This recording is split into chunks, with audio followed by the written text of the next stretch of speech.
Assalamualaikum. Doctor Amjad Iqbal is here once again with a new video. आज हम बात करेंगे कॉन्स्टिपेशन के बारे में। कब्ज़ क्या है और इसकी वजूहात क्या हैं, ट्रिगर्स क्या हैं और किस तरीके से होम्योपैथिक में इसकी ट्रीटमेंट की जाती है। तो चलिए शुरू करते हैं। कॉन्स्टिपेशन एक ऐसी बीमारी है जिसमें एक तो जो पखाना है, जो स्टूल है, वो रेगुलरली पास आउट नहीं होता। वो रोज़ाना की बुनियाद पे वाशरूम जो है वो पेशेंट नहीं जा पाते।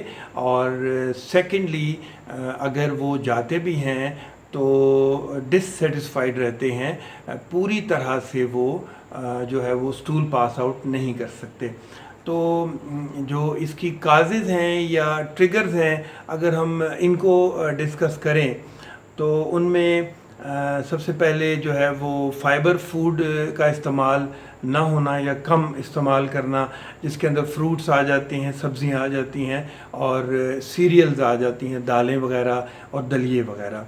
और सेकेंडली जो है वो रूटीन जो है, लाइफस्टाइल जो है उसका चेंज हो जाना, देर से सोना, देर से उठना और खाने पीने के औकात जो है वो भी डिस्टर्ब हो जाना। उसके बाद जो है वो नेक्स्ट जो है वो हम जो है ना वो जब स्टूल किसी पेशेंट को आता है, कॉन्स्टिपेशन में मुब्तला पेशेंट्स को, तो वो इग्नोर करते हैं और जब उन्हें वॉशरूम जाना होता है स्टूल पास आउट करने के लिए तो वो नहीं जाते, डिले करते हैं, अपने काम में मसरूफ़ रहते हैं।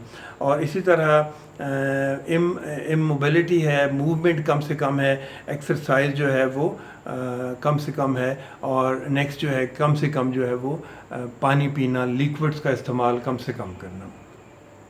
तो ये तो काजेज़ हैं और ट्रिगर्स हैं इसके। अब हम रेमेडीज़ की तरफ आएंगे।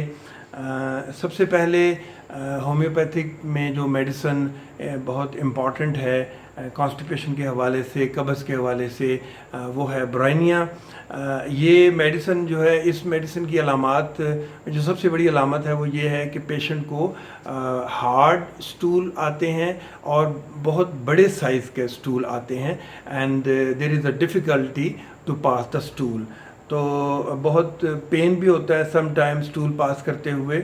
और इसके इन कंडीशंस में आप ब्राइनिया देंगे। ब्राइनिया 200 की पोटेंसी में 5 drops in a glass of water 3 times daily.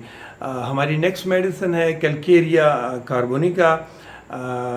ये इस मेडिसिन की जो सबसे बड़ी अलामत है वो ये है कि वो कॉन्स्टिपेशन में मुब्तला होते हैं जब पेशेंट, तो वो ज़्यादा स्टेबल फील करते हैं।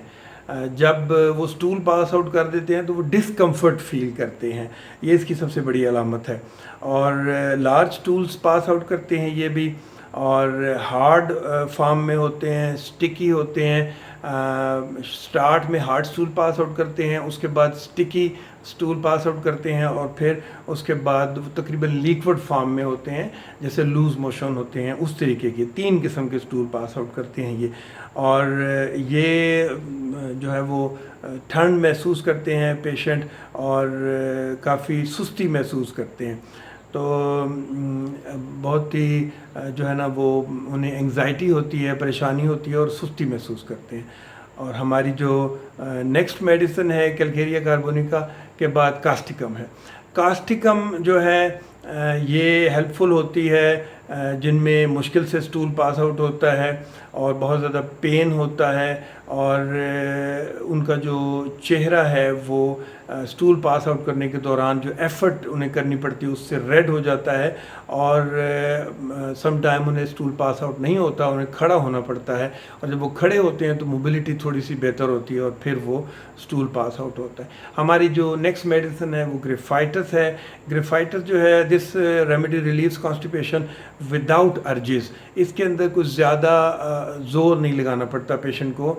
Very large and dry stool होते हैं और विद फीलिंग ऑफ हैवीनेस। तो लोअर एब्डोमेन, जो पेट का निचला हिस्सा है, रेक्टम वाला एरिया जो है, उसमें भी उन्हें बहुत हैवीनेस फील होता है, बहुत ही बोझ महसूस होता है। और ये इसके साथ अक्सर औक़ात जो एनस है उसमें इचिंग और बर्निंग भी होती है। तो स्टूल पास आउट करने की जो स्पेसिफिक प्लेस है वहाँ पे उन्हें ख़ारिश भी महसूस होती है और जलन भी महसूस होती है। हमारी नेक्स्ट मेडिसिन लाइकोपोडियम है। A person who needs this remedy has frequent indigestion with gas and blotting. तो ऐसे पेशेंट को बहुत ज़्यादा गैसेस बनती हैं उनके, और पेट जो है वो बहुत फूल जाता है, और उन्हें जो है वो जो है ना बहुत ज़्यादा फ्लैचुलेंस भी होती है, उनकी गैसेस भी बनती हैं, और वो गर्म अगर पानी या लिक्विड लें तो उन्हें इससे काफ़ी ज़्यादा आराम मिलता है। ऐसे पेशेंट के लिए लाइकोपोडियम जो है वो इफ़ेक्टिव मेडिसिन है। जितनी भी मेडिसिन हमने डिस्कस की हैं ये तमाम 200 की पोटेंसी में आप बड़ों को देंगे और बच्चों को 30 की पोटेंसी में, और it depends on the severity of the disease. अगर सीवियरिटी ज़्यादा है, प्रॉब्लम शदीद है, तो आप 5 कतरे 1 गिलास पानी में दिन में 4 बार भी दे सकते हैं, और अगर सीवियरिटी कम है तो आप 3 टाइम जो है वो 5 कतरे 1 गिलास पानी में देंगे। बड़ों में 200 की पोटेंसी में और बच्चों में 30 की पोटेंसी में। तो कॉन्स्टिपेशन की डेफिनेटली बहुत सी और भी मेडिसिन हैं होम्योपैथिक में, लेकिन हमारे पास चूँकि वक्त की कमी होती है हम इम्पॉर्टेंट मेडिसिन आपसे शेयर करते हैं। स्क्रीन पे व्हाट्सएप नंबर आपके पास आ रहा है।